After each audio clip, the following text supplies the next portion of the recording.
Sugar Storm Quest. After saving Sugarvale from Drizzle's mischief, Brickle and Pippa thought they could finally rest. But peace never lasts long in a world made of sweets. One morning, as the Sprinkle folk gathered for a honey-drizzled breakfast, the sky darkened. A strange wind howled through Cupcake Castle's towers, and a sudden swirling sugar storm swept across Sugarvale. It wasn't like any storm before. This one rained razor-sharp rock candy shards, gusted powerful powdered sugar winds, and sent caramel lightning crackling through the sky. Queen Lollybell rushed to the castle balcony. "The sugar storm has awakened," she said gravely. "Legend speaks of an ancient guardian, the molten caramel golem, who slumbers beneath the caramel falls.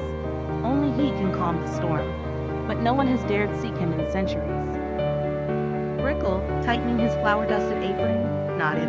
"Then we'll be the first." Pippa, gripping her candy cane sword, grinned. "Let's save Sugarvale again." The journey begins.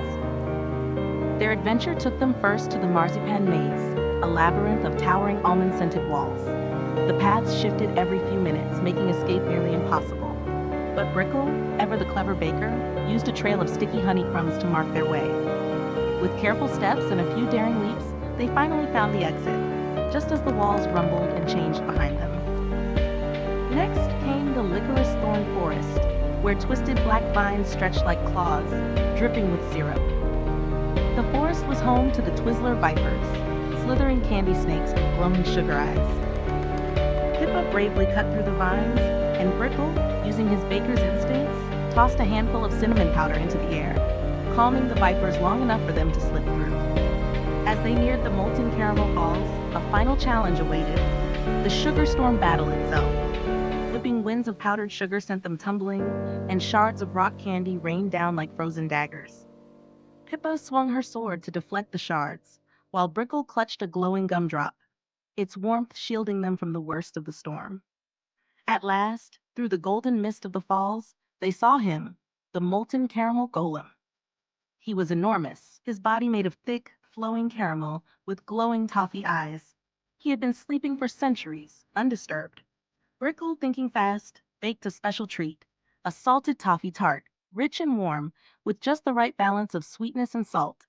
As the scent drifted to the golem, his eyes softened. He groaned, stretching his massive caramel arms.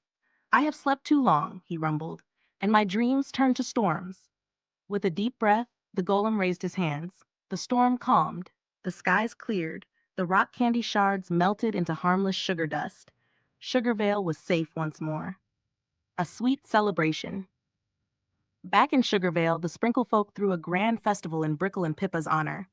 Tables overflowed with desserts, and caramel lanterns twinkled in the night. Even the molten caramel golem stayed to enjoy the feast, carefully sipping from a giant chocolate cup. Queen Lollybell smiled. "You have saved Sugarvale once again, but I have a feeling your adventures are far from over." Brickle and Pippa exchanged a glance, already wondering what adventure might come next. Because in a world made of magic and sweets, the next adventure is always just around the corner. The end?